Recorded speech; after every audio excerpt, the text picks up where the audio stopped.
Hello guys, I have made an digital locker. We can set the password and enter the password for opening the gate. Our first step is to set the password.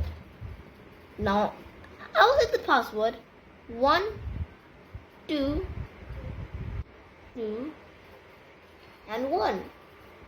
So the password is safe. It will show enter password. If I enter the password wrong,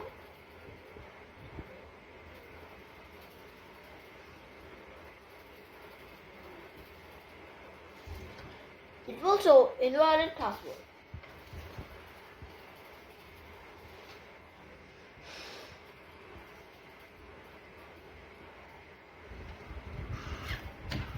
So now